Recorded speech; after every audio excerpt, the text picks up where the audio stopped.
Hello everyone, in this tutorial we'll be making a traffic cone in Blender and exporting it to Bambu Studio with multicolor using a more modern file format called 3MF. I'm your guide, Mr. H, and let's get started. So the first thing we're going to do is we're going to select our cube, make sure it's orange. We're going to do S and Z to scale it flat, like so. Then we're going to go into edit mode and we're going to add a face here by clicking I and moving it towards the center. Now we can enable edge select, and we're going to select these edges by left clicking and holding shift to select the others. We're going to go to bevel and we're going to make the segments 3 and then pull on this yellow circle like so. Now that we have this nice and round, we're going to select these and we're going to subdivide and subdivide. So subdivide and subdivide by selecting on the edge and right clicking, subdivision, and then right click again, subdivision, like so. Now we can select this face and you can hold Shift Alt S to make it rounder. From here we can press E and extrude up and then scale down just a little bit. So if you'd like to make it even rounder, you'd have to add more subdivisions. But I will keep it like so. So now let's add the lines. So to add the lines, we're going to go to loop cut. We're going to make the number of cuts equal to 4. And this is what we're going to do. We're going to hold Alt. Actually, I think this is perfect. We don't have to move anything. What I was going to do is I was going to hold Alt. And we're going to select the loop of edges. And we're going to press G twice to move it around the geometry without it affecting the shape. So we can define these.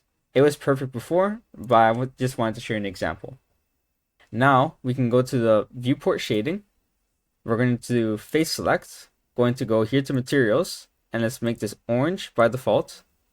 Then we're going to select these faces, holding Alt and Shift Alt to select the neighboring face.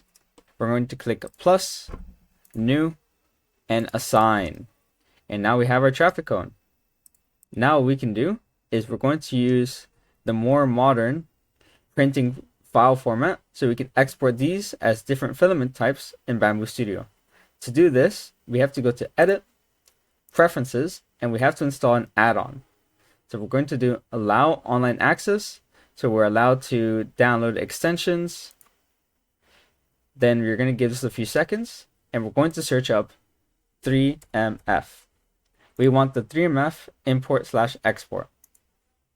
So this is a project worked by Clonephaze, and basically it allows the modern 3D printing format file in Blender, which is not added by default.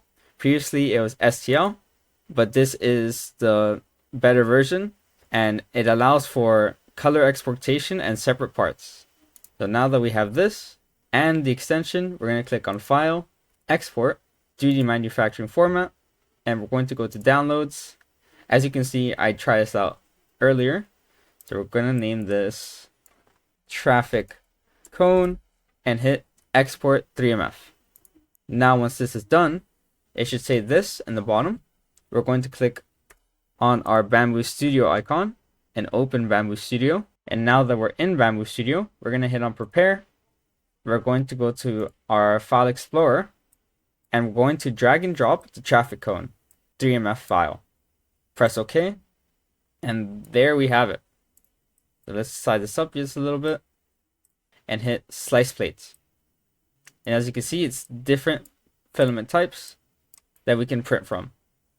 So let's compare the colors from Blender and Bambu Studio by hitting Windows Tab and making this snap right, and the Blender one is going to snap left. Now let me hide these real quick and this, and now we have a close-up. So let's say you want a different color or you wanted more colors. What we can do is we can click plus just for reference, go into edit mode, select these faces. So plus, edit mode, select these faces with Alt, press new, and I'm going to make this red. We're going to assign, click File, export 3MF. I'm going to do version 2 and export 3MF. Now let's go to Bambu Studio, but make sure you see this in the bottom. And we can drag and drop the new file as well. And there we have it. Now all we have to do is just hit slice plate, wait for that to finish, and oh, we gotta move this into this place. Let's try that again. And hit print plate. From there you can select your filaments, or if you'd like, you can switch the colors here, or the actual filament types if you have an AMS. And that'll be all for this video. If you'd like to support the channel, don't forget to like, comment, subscribe. I really do appreciate that you watched the end of the video, and it does bring me joy when you guys do comment and you let me know if it was an amazing video and that was helpful and that was easy to follow. That makes me want to continue these, and my goal and my motivation is just to teach others to be more creative. And end of the day, not every tutorial I make is perfect. I really want to get as close to that as I can with your support. Thank you very much, and I hope to see you in the next video. Bye.